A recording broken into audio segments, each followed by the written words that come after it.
Coming up on Mountain News this morning, folks are devastated after a major fire destroys businesses and apartments in one town. And parts of an abandoned rail corridor could serve a bigger purpose in Perry County. Dedicated to Eastern and Southern Kentucky, this is WYMT Mountain News This Morning. Good Thursday morning to you. I'm Caroline Mueller here with you on this January 22nd. The time is now 5:32. Let's check in with meteorologist Megan Desmond for a look at your forecast this morning. Megan, it was not feeling bad out there at all this morning. Put my coat on, was bracing for impact like usual, and I stepped outside and I was like, wait, this is fine.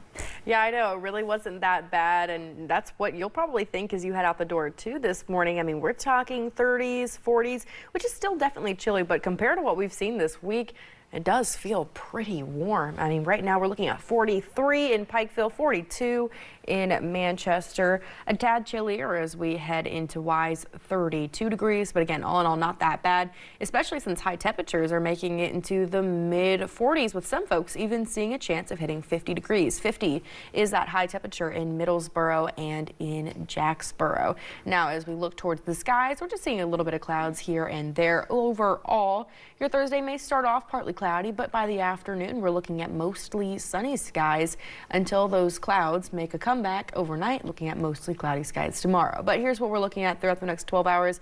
Really just clouds, sun, and high temperatures in the mid 40s. Caroline. Thanks, Megan. Crews battled flames for hours in downtown Williamsburg after a major fire broke out Tuesday night. Captain Brian Woods says it took nearly 10 hours to knock down the original fire, but every once in a while a hot spot will pop up. The call originally came in around 10 o'clock that night. Captain Woods says when crews got there, heavy smoke was coming from the top of the building. They called in other departments from surrounding counties to help fight the fire. Woods says the fire presented a challenge given the design of the old buildings, which have been remodeled a couple of times. Those we've talked to say it's heartbreaking to see the impact of the fire. At first, I was like, oh my gosh, what's happening? But when it really sank in, I was like, I could lose my home. I was like, I could lose everything I have. Logan Lambo says he and his fiancee packed a bag of as many possessions as they could save from the fire. Captain Woods says the buildings are home to businesses on the bottom and apartments on the top. He says they believe the fire started in one of the apartments, but the cause is still under investigation. One Pike County food pantry lost its building and all of its resources in a Monday afternoon fire, but its partners are trying to help. The Guiding Light Community Church Food Pantry hosted a large food giveaway yesterday with the help of God's Pantry Food Bank, local store donations, and community volunteers. Pastor Tim Coleman says he was not sure how he would help his neighbors in need after the fire took everything from the organization, but he's happy to see how the pantry, thanks to its partners, is still providing. I'm overjoyed. I mean, it makes me emotional. I mean, because I try so hard, and not only me, but everybody, you know what I'm saying? And this is a ministry that God has blessed us with. Coleman says he is still not sure what the next chapter looks like for the pantry as he looks for a new building, but he is blessed to know his people were fed another day. 2 women are facing charges in Martin County accused of selling THC products to minors. This follows the hospitalization of a Martin County high school student. Thelma Goforth, 54, and Linda G. Sloan, 52, are charged with unlawful transaction with a minor and wanton endangerment. Police allege the women sold THC vapes from their business, Smokin' Hot Novelties, and more. They admitted to selling to over 50 underage customers. A Mellow Fellow THC product sold to a minor is linked to the student's hospitalization. The investigation is ongoing. Magoffin County has a new judge executive. The Lexington Herald Leader reports Governor Andy Beshear appointed Salyersville attorney Don McFarland to serve for the remainder of 2026. He succeeds Democrat Matt Wireman, who suddenly retired at the end of the year to prevent voiding his pension benefits.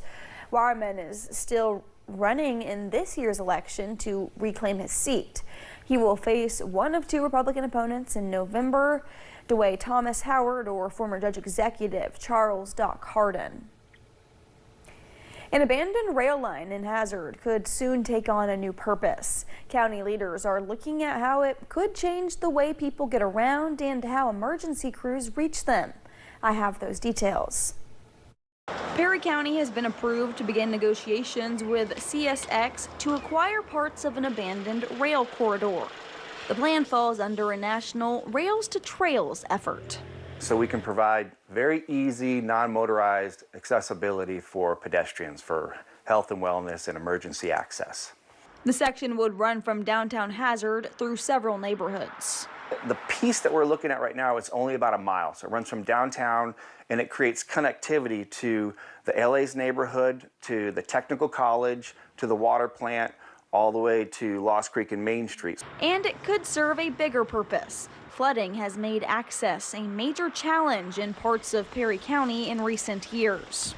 Those rail line corridors do not flood.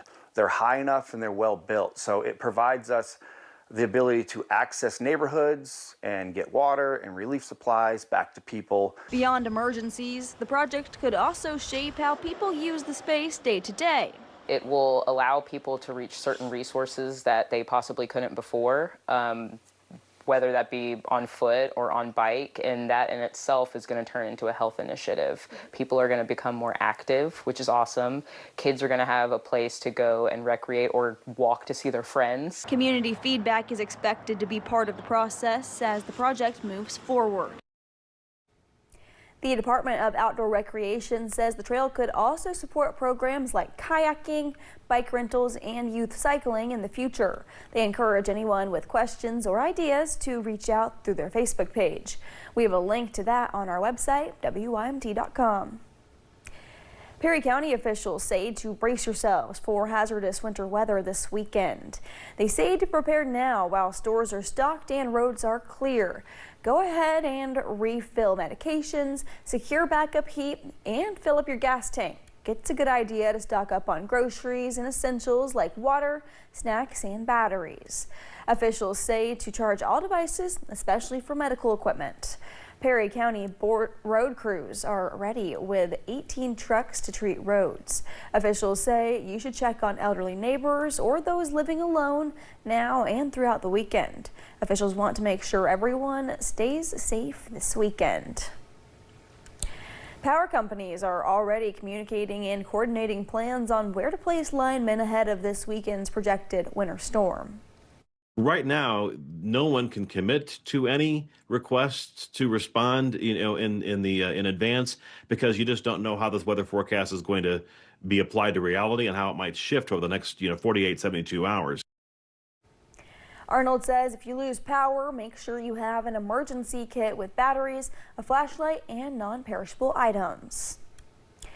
It's important to have plans to stay warm with space heaters or generators. However, if you don't use those heating elements properly, it can be dangerous. Common issues seen with space heaters is if they're placed too close to couches, chairs, or curtains. Montgomery County Fire Marshal Jerry Burnham says this is the most common misuse of backup heat, possibly sending the house up in smoke. An electrical issue with the space heaters. Improper use of drop cords. A space heater is meant to be plugged directly into the plug-in and not through an adapter or a different type of outlets or drop cord. Some other tips for space heaters include keeping them away from flammable materials. Use a heater with safety features. Automatic shutoffs are helpful. Never leave it unattended and use regular maintenance. And with bitter cold expected to last through next week, humane societies across the Commonwealth are reminding you to check on animals outside. The Humane Society says outdoor pets need dry shelter and warm bedding. They recommend using straw, not hay, to help keep paws dry and insulated during extreme cold.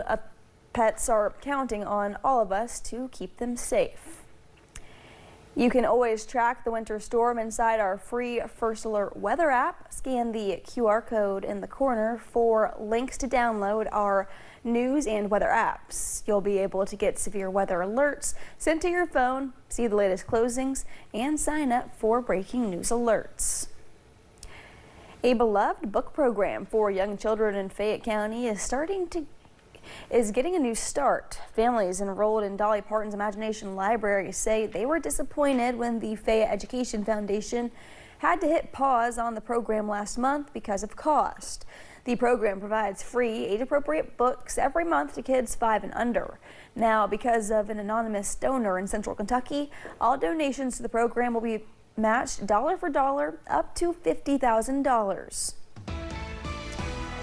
Coming up, congratulations are in order for singer-songwriter Meghan Trainor. That and more in a look of today's Eye on Entertainment. And how much snow and ice can you expect? I'll have that range coming up.